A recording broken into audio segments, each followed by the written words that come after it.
شگفتہ شاہین بہن ہیں، یہ کہہ رہی ہیں السلام علیکم ورحمۃ اللہ وبرکاتہ مفتی صاحب۔ وعلیکم السلام ورحمۃ اللہ وبرکاتہ۔ نبی کریم صلی اللہ علیہ وسلم کی بھی کبھی علیحدگی ہوئی تھی اپنی اہلیہ سے؟ بہت اچھا سوال ہے۔ یعنی یہ سوال کر رہی ہیں کہ نبی پاک صلی اللہ علیہ وسلم کی 11 ازواج مطہرات تھیں۔ ہاں، البتہ اس میں ایک خوبی یہ تھی کہ اما خدیجہ رضی اللہ تعالیٰ عنہ جب تک آپ کے نکاح میں رہیں، آپ نے اس وقت تک کوئی دوسرا نکاح نہیں کیا۔ بعد ان کے انتقال کے پھر آپ کے نکاح حضرت سودا سے ہوئے، حضرت عائشہ سے مکی دور میں ہو گئے۔ جب آپ مدینے میں ہجرت کر گئے تو وہاں پر آپ نے کئی اور نکاح کیے۔ آپ کی 11 بیویاں تھیں، تو کیا آپ نے اپنی ان بیویوں میں سے کسی کو طلاق دی یا کسی سے علیحدگی اختیار کی یا کسی بات پہ ناراضگی ہوئی؟ یہ سوال پوچھا جا رہا ہے۔ تو اس سوال کے جواب میں بتانا یہ ہے کہ ہاں، اس سلسلے میں ہوا، اور قرآن کریم میں ایک آیت ہے، اس کا نام آیت تخیر اور ایلا ہے۔ تخیر اور ایلا یہ شریعت کے دو اصطلاحی الفاظ ہیں۔ شوہر اپنی بیوی کو اپنی طرف سے یہ اتھارٹی دے دے، یہ اختیار دے دے کہ وہ چاہے تو طلاق لے لے اور چاہے تو اپنے شوہر ہی کے نکاح میں رہ جائے، تو اس کو تخیر کہتے ہیں۔ اور ایلا یہ ہے کہ شوہر قسم کھا لے کہ میں اپنی بیوی سے صحبت نہیں کروں گا، اسے کیا کہتے ہیں؟ ایلا کہتے ہیں۔ حضور صلی اللہ علیہ وسلم نے ایک مرتبہ اپنی ازواج مطہرات رضی اللہ تعالی عنہن سے ناراض ہو کر 1 مہینے کا ایلا فرمایا۔ یعنی آپ صلی اللہ علیہ وسلم نے یہ قسم کھا لی کہ میں 1 مہینے تک اپنی ازواج مطہرات، ازواج مقدسہ، پیاری اور پاکیزہ بیویوں سے صحبت نہیں کروں گا۔ پھر اس کے بعد آپ صلی اللہ علیہ وسلم نے اپنی تمام پاک بیویوں کو جو ہے طلاق حاصل کرنے کا اختیار بھی سونپ دیا، مگر کسی نے بھی طلاق لینا پسند نہیں کیا۔ آپ کی تمام بیویوں نے آپ کی زوجیت میں اور آپ کے نکاح میں رہنے کو پسند فرمایا۔ حضور صلی اللہ علیہ وسلم کی ناراضگی اور اس کا وجہ یا سبب کیا تھا، اور آپ صلی اللہ علیہ وسلم نے تخیر اور ایلا کیوں فرمایا، اس کا واقعہ یہ ہے کہ حضور اقدس صلی اللہ علیہ وسلم کی مقدس بیویاں تقریباً سب مالدار اور بڑے گھرانوں کی لڑکیاں تھیں۔ حضرت ام حبیبہ رضی اللہ تعالیٰ عنہ رئیس مکہ حضرت ابو سفیان رضی اللہ تعالیٰ عنہ کی صاحبزادی تھیں۔ حضرت جویریہ رضی اللہ تعالیٰ عنہ قبیلہ بنو مصطلق کے سردار اعظم حارث بن زرار کی بیٹی تھیں۔ حضرت صفیہ رضی اللہ تعالیٰ عنہ بنو نذیر اور خیبر کے رئیس اعظم حی بن اخطب کی نور نظر تھیں۔ حضرت عائشہ رضی اللہ تعالیٰ عنہ حضرت ابو بکر صدیق رضی اللہ تعالیٰ عنہ کی پیاری بیٹی تھیں۔ حضرت حفصہ رضی اللہ تعالیٰ عنہ حضرت عمر فاروق رضی اللہ تعالیٰ عنہ کی چہیتی صاحبزادی تھیں۔ حضرت زینب بنت جہش اور حضرت ام سلمہ رضی اللہ تعالیٰ عنہما یہ جو ہے خاندان قریش کے اونچے گھروں کی ناز و نعمت میں پلی ہوئی لڑکیاں تھیں۔ ظاہر ہے کہ یہ امیر زادیاں بچپن سے امیرانہ زندگی اور رئیسانہ ماحول کی عادی تھیں، اور ان کا رہن سہن اور خورد و نوش، لباس و پوشاک، سب کچھ امیر زادیوں کی رئیسانہ زندگی کا آئینہ دار تھا۔ اور تاجدار دو عالم صلی اللہ علیہ وسلم کی مقدس زندگی بالکل ہی زاہدانہ اور دنیاوی تکلفات سے بالکل بیگانہ تھی۔ 2 مہینے کا پیارے آقا حضرت محمد صلی اللہ علیہ وسلم کا فاقہ ہو جاتا۔ 2 مہینے تک نبی پاک صلی اللہ علیہ وسلم کے دولت خانے میں، کاشانہ نبوت میں چولہا نہیں جلتا تھا۔ صرف کھجور اور پانی پر پورے گھرانے کی زندگی بسر ہوتی تھی۔ لباس اور پوشاک میں بھی پیغمبرانہ زندگی کی جھلک تھی۔ مکان اور گھر کے ساز و سامان میں بھی نبوت کی سادگی بالکل نمایاں تھی۔ حضور صلی اللہ علیہ وسلم اپنے سارے مال کو، سارے سرمایے کو، اکثر و بیشتر حصہ اپنی امت کے غریبوں کو، فقیروں کو دے دیا کرتے تھے، ان پر خرچ فرما دیا کرتے تھے۔ جو اب جو رئیس زادیوں کے حسب جو خرچہ ہے، جو بیویوں کو بقدر ضرورت ہی خرچہ عطا فرماتے تھے، حالانکہ آپ کی تمام ہی بیویاں مالدار گھرانوں کی تھیں، رئیس گھرانوں کی تھیں، تو جو رئیس زادیوں کے حسب خواہ جو زیب و زینت ہے اور آرائش ہے اور زیبائش کے لیے جو پیارے آقا حضرت محمد صلی اللہ علیہ وسلم جو خرچہ دیا کرتے تھے وہ کافی نہیں ہوتا تھا۔ اس لیے کبھی کبھی ان امت کی ماؤں کا پیمانہ صبر جو ہے اور قناعت کرنے کا جو یہ انداز تھا وہ لبریز ہو کر جھلک جاتا تھا، اور حضور صلی اللہ علیہ وسلم سے مزید رقم کا اور زیادہ خرچوں کا مطالبہ تقاضا کرنے لگتی تھیں۔ چنانچہ ایک مرتبہ ازواج مطہرات رضی اللہ تعالی عنہن نے متفقہ طور پر سب نے مل کر آپ صلی اللہ علیہ وسلم سے مطالبہ کیا کہ آپ ہمارے اخراجات میں اضافہ فرمائیے، آپ ہمارے خرچے میں جو آپ ہمیں پاکٹ خرچہ دیتے ہیں اس پاکٹ خرچے کو بڑھائیے، اس میں اضافہ کیجیے۔ ازواج مطہرات رضی اللہ تعالی عنہن کی یہ ادائیں جو ہے پیارے آقا حضرت محمد صلی اللہ علیہ وسلم کے دل پر لگی، اور آپ صلی اللہ علیہ وسلم کے سکون میں بہت زیادہ خلل ہو گیا۔ آپ نے غصہ ہو کر، آپ نے برہم ہو کر یہ قسم کھا لی کہ 1 مہینے تک ازواج مطہرات رضی اللہ عنہن سے نہ ملیں گے۔ اس طرح 1 ماہ کا آپ صلی اللہ علیہ وسلم نے ایلا فرمایا۔ عجیب اتفاق یہ تھا کہ انہی دنوں میں آپ صلی اللہ علیہ وسلم گھوڑے سے گر پڑے، جس سے آپ کی مبارک پنڈلی میں موچ آ گئی۔ اس تکلیف کی وجہ سے آپ صلی اللہ علیہ وسلم نے اپنے بالا خانے پر، یعنی جو گھر کے اوپر جو روم ہوتا ہے، روم کے اوپر روم ہوتا ہے اسے بالا خانہ کہتے ہیں، اسی بالا خانے پر گوشہ نشینی اختیار فرما لی اور سب سے ملنا جلنا چھوڑ دیا۔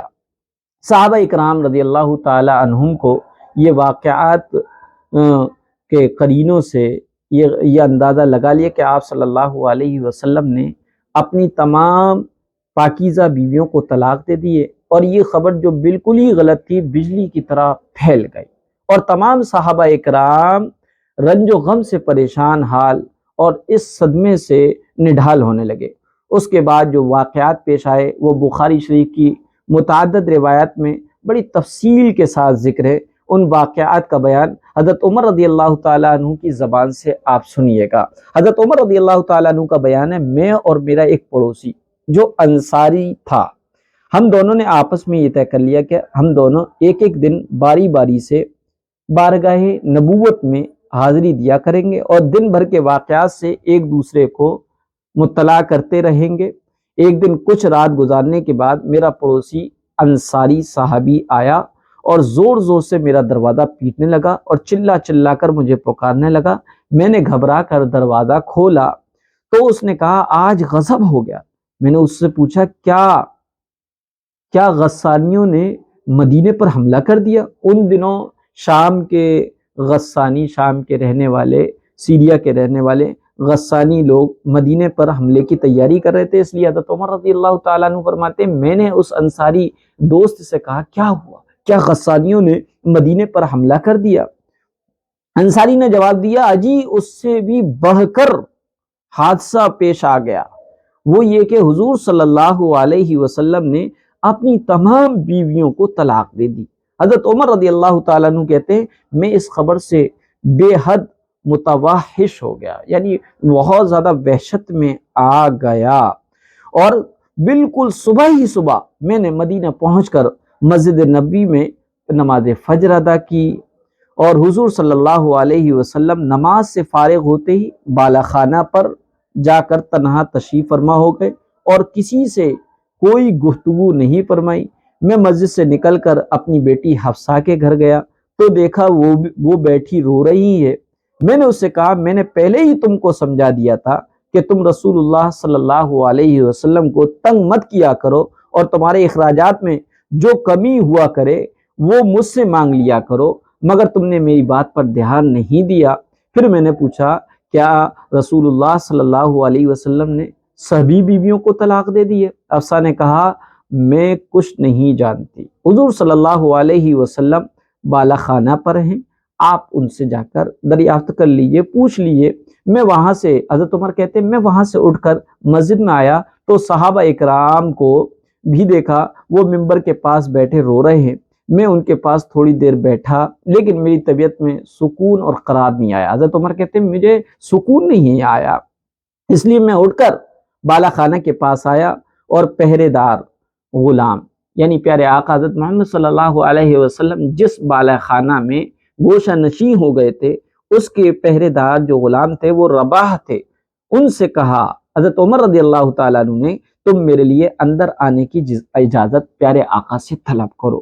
رباح نے لوٹ کر جواب دیا کہ میں نے عرض کر دیا لیکن آپ صلی اللہ علیہ وسلم نے اجازت نہیں دی، یعنی کوئی بھی جواب نہیں دیا۔ تو حضرت عمر کہتے ہیں میری الجھن اور بے تابی اور زیادہ بڑھ گئی اور میں نے دربان سے اور پہرے دار سے جو ہے دوبارہ اجازت طلب کرنے کی درخواست کی، پھر بھی کوئی جواب نہیں ملا۔ تو میں نے بلند آواز سے کہا اے رباح تم میرا نام لے کر اجازت طلب کرو، شاید رسول اللہ صلی اللہ علیہ وسلم کو یہ خیال ہو کہ میں اپنی بیٹی حفصہ کے لیے کوئی سفارش لے کر آیا ہوں۔ تم عرض کر دو خدا کی قسم اگر رسول اللہ صلی اللہ علیہ وسلم مجھے حکم فرمائیں تو میں ابھی اپنی تلوار سے اپنی بیٹی حفصہ کی گردن اڑا دوں۔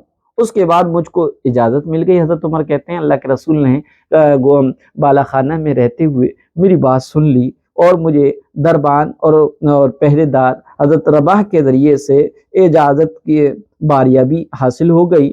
اور حضرت عمر کہتے ہیں جب میں بارگاہ رسالت میں پہنچا تو میری آنکھوں نے یہ منظر دیکھا کہ آپ صلی اللہ علیہ وسلم ایک کھری بان کی چارپائی پر لیٹے ہوئے ہیں اور آپ صلی اللہ علیہ وسلم کے جسم نازک پر بان جو ہوتی ہے نا، جو چارپائی جس سے بنی جاتے ہیں، بان کے نشانات پڑے ہوئے۔ پھر میں نے نظر اٹھا کر ادھر ادھر دیکھا تو ایک طرف تھوڑے سے جو رکھے تھے بیجڑ جسے کہتے ہیں اور ایک طرف ایک کھال کھوٹی پر لٹک رہی تھی۔ تاجدار دو عالم صلی اللہ علیہ وسلم کے خزانے کی جو ہے پل یہی کائنات دیکھ کر حضرت عمر کہتے ہیں میرا دل بھر آیا اور میری آنکھوں میں آنسو آ گئے۔ حضور صلی اللہ علیہ وسلم نے میرے رونے کا سبب پوچھا تو میں نے عرض کیا یا رسول اللہ صلی اللہ علیہ وسلم اس سے بڑھ کر رونے کا اور کون سا موقع ہوگا؟ یہ قیصر و کسریٰ خدا کے دشمن، یہ تو نعمتوں میں ڈوبے ہوئے ہیں، عیش و عشرت کی زندگی بسر کر رہے ہیں، اور آپ صلی اللہ علیہ وسلم خدا کے رسول معظم ہوتے ہوئے اس حالت میں آپ صلی اللہ علیہ وسلم نے ارشاد فرمایا اے عمر کیا تم اس پر راضی نہیں ہو کہ قیصر و کسریٰ دنیا لے لیں اور ہم آخرت لے لیں؟ چنانچہ اس لیے اللہ کے رسول نے فرمایا دنیا سجن المومن و جنت الکافر، کہ دنیا مومن کا قید خانہ ہے، قید خانے میں قیدی ہوتے ہیں، اس کو ہر آسائش نہیں ہوتی اور راحتیں نہیں ہوتی، سکون نہیں ہوتا۔ کیوں؟ اس لیے مومن کو دنیا میں نہ راحتیں ہیں، نہ سکون ہیں، نہ آسائش ہیں، نہ خواہشات ہیں، نہ ضروریات ہیں، کسی چیز کی تکمیل دنیا میں نہیں ہے۔ البتہ جنت و جنت الکافر، لیکن کافر کے لیے جنت ہے، ان کے لیے آسائشیں ہیں، راحتیں ہیں، دولتیں ہیں، حکومتیں ہیں، طاقتیں ہیں، سب کچھ ہے۔ تو اللہ کے رسول صلی اللہ علیہ وسلم نے فرمایا یہ دنیا کے قیصر و کسریٰ، یہ غیر ایمان والے دنیا لے لیں اور ہم آخرت لے لیں، ہمیں اس پر راضی رہنا چاہیے۔ چنانچہ اس کے بعد حضرت عمر رضی اللہ تعالیٰ عنہ نے حضور صلی اللہ علیہ وسلم کو مانوس کرنے کے لیے کچھ اور بھی گفتگو کی، یہاں تک کہ میری بات سن کر حضور صلی اللہ علیہ وسلم کے لبوں پر تبسم کے آثار، تبسم کے نشانیاں پائی گئی، یعنی پیارے آقا حضرت محمد صلی اللہ علیہ وسلم مسکرائے اور موتی جیسے دانت کی جھلک حضرت عمر رضی اللہ تعالیٰ عنہ کو نظر آ گئی۔ اس وقت موقع کو غنیمت سمجھتے ہوئے حضرت عمر کہتے ہیں میں نے عرض کیا یا رسول اللہ صلی اللہ علیہ وسلم کیا آپ نے اپنی پیاری بیویوں کو طلاق دے دی ہے؟ آپ صلی اللہ علیہ وسلم نے فرمایا نہیں، مجھے اس قدر خوشی ہوئی، حضرت عمر کہتے ہیں پیارے آقا کا یہ جواب سن کر نہیں، مجھے اس قدر خوشی ہوئی کہ میں جوش خوشی میں نے تکبیر کا نعرہ مارا، یعنی اللہ اکبر کہا۔ پھر میں نے یہ گزارش کی یا رسول اللہ صلی اللہ علیہ وسلم صحابہ اکرام رضی اللہ عنہم مسجد میں غم کے مارے بیٹھے ہوئے رو رہے ہیں، اگر اجازت ہو تو میں جا کر ان لوگوں کو مطلع کر دوں کہ طلاق کی خبر سراسر غلط ہے۔ چنانچہ مجھے اس کی اجازت مل گئی اور میں نے جب آ کر صحابہ اکرام رضی اللہ تعالی عنہم کو اس کی خبر دی تو سب لوگ خوش ہو کر حشاش بشاش ہو گئے اور سب کو سکون و اطمینان حاصل ہو گیا۔ جب ایک مہینہ گزر گیا تو حضور صلی اللہ علیہ وسلم کی قسم پوری ہو گئی تو آپ صلی اللہ علیہ وسلم بالا خانہ سے اتر آئے۔ اس کے بعد یہ آیت تخیر نازل ہوئی۔ بہرحال تو یہ آیت تخیر اور ایلا تھا، یعنی اللہ کے رسول کی اپنی بیوی سے علیحدگی بھی ہوئی۔ اسی طریقے سے اللہ کے رسول صلی اللہ علیہ وسلم نے حضرت حفصہ کو غالباً ایک طلاق بھی تھی، لیکن حضرت حفصہ اللہ کے ہاں اتنی مقبول ترین تھی کہ اللہ تعالیٰ نے جبریل علیہ السلام کے ذریعے سے یہ پیغام بھیجایا کہ حفصہ اللہ کی بہت مقبول بندی ہیں، آپ ان سے رجوع کر لیں۔ چنانچہ اللہ کے رسول صلی اللہ علیہ وسلم نے رجوع بھی کر لیا۔ خلاصہ کلام یہ ہے کہ اللہ کے رسول کی علیحدگی بھی ہوئی۔ اللہ کے رسول صلی اللہ علیہ وسلم کی اس علیحدگی کو شریعت میں ایلا سے تعبیر کیا جاتا ہے۔ ایلا کہتے ہیں کہ اپنی بیویوں سے صحبت نہ کرنے کی قسم کھا لینا، یہ جو ہے ایلا کہلاتا ہے۔